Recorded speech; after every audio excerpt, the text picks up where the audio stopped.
Yes guys, welcome back to the channel. So previously, if you've seen the video, if you haven't, check out the link in the description. My Focus Estate is immobilised, it's dead. The immobiliser light's just flashing, so we're here today to try and sort it out. We've got Luigi with us, just to help try and remove any parts that we need to. Ollie Jones kindly contacted me on Facebook offering to help with his services. So we're going to get him on the phone in a minute and we're going to go through some diagnostics. Hope this helps anyone else out that has the same issue, so stay tuned.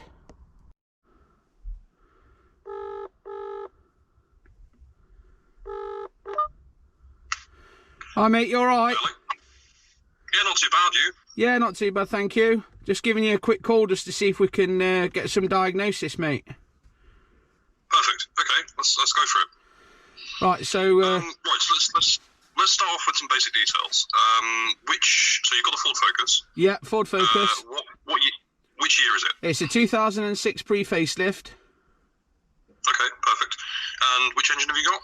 It's a 1.6 petrol. Okay, perfect. And is it keyed or keyless? It's keyed. Okay, ideal. So what we'll do is we'll start with the key in the ignition in the off position. Yep. And you might want two hands for this step. I have got a helper. Okay, so what we'll need to do is we'll need to press the set reset button on the indicator stalk whilst turning the key in a moment. Okay, so we're ready for you. Perfect.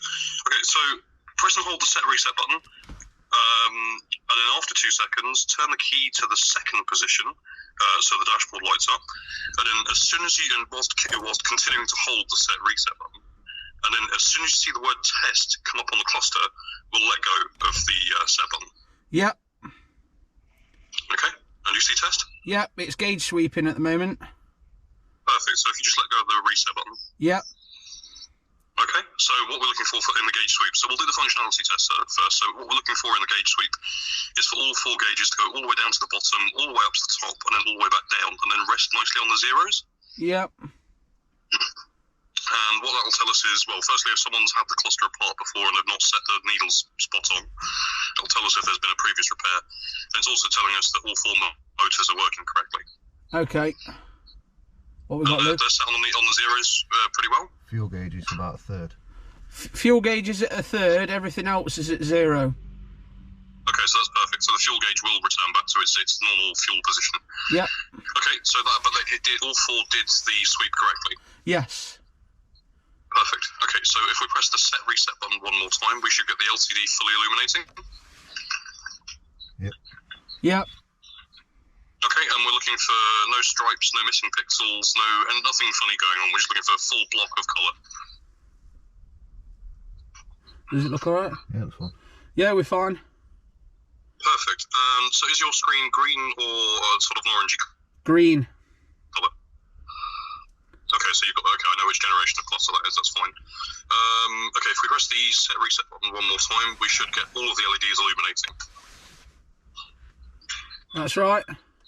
Okay, and then so what we're looking for now is we're looking to make sure all of the lights are illuminated. We're not missing. We're not missing any. And that will include the engine management light, the traction control light, the ABS lights, the indicators are on, and we're probably looking for the little red LED to be flashing between red and amber. Yeah, that's right. Perfect, and there's nothing really obvious missing. No, not really, no. So the one that's flashing red and amber is the temperature, you know, the outside temperature? Yes. That's the only one that's flashing red and yellow. That's perfect, okay. That's all good. So, again, so this basically concludes the basic functionality test. So we know the cluster is not physically broken in its core functions just yet. So what we'll do is we'll scan forward a handful of pages by using the set reset button again, until we get to a page that starts with DTC, and that stands for Diagnostic Trouble Codes. Yeah. And then, so if there's any numbers there, it'll probably give us an indication as to what the faults are. Yeah, we've got 2. There's 2. It's DTC 01. No, it's the code underneath. Yep. D900. Yeah. So there's two DTCs. We've got 900 and 510. Okay, so that's quite simple. So that's misreading the key, which we kind of expect because your car is immobilised. And D900 is a CAN bus communications fault on the high-speed bus.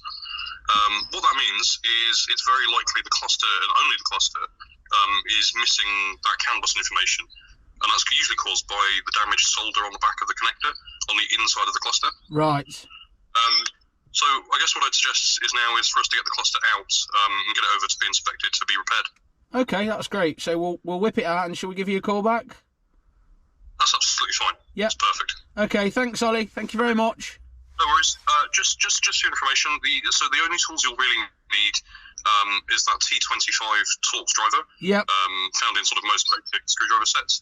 And the process to get it out is fairly simple. It'll be a case of opening the reach and rake adjuster underneath the steering wheel, pulling the steering wheel towards you and down, and then the little piece of fabric trim on top of the steering column, just hook your fingers underneath that and pull upwards. You won't break it, it's just clipped and there's no screws.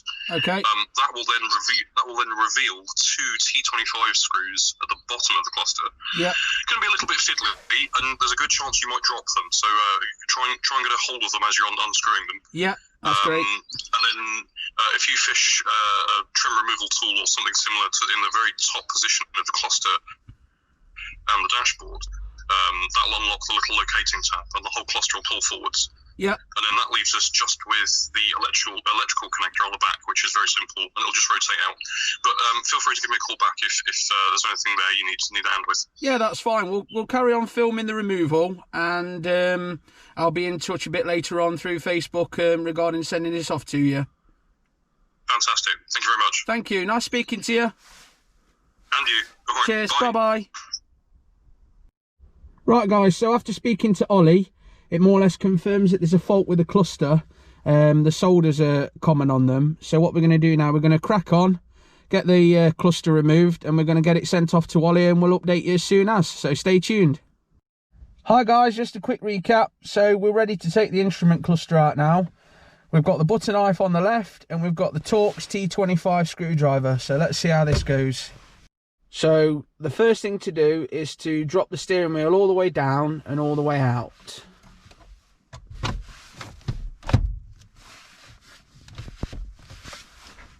Right guys, so the next process is to remove this trim here on the top of the column. It's just clipped in, so it should just clip out. There we go. So next up is the two T25 Torx screws, one either side, which we're going to do next.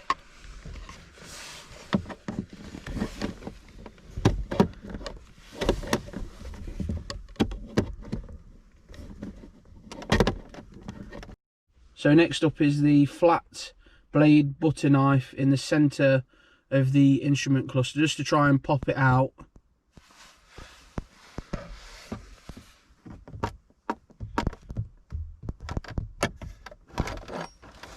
Set that. And then we're just looking for this plug on the back.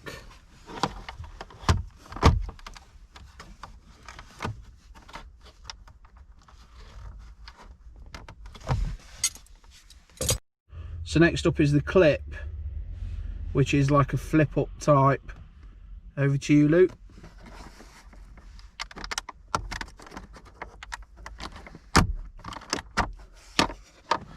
And we're free. We can now send this off and get the solders inspected and repaired. So guys, that's the end of the video. We've got the clocks out, etc., as you've seen. Hope this helps a few of you out. Hit Ollie Jones up on Facebook. He'll help you out. And don't forget, as normal, like and subscribe, hit the share button, and we'll see you on the next one. I'm sorry, but I can't do the ending with a mask on.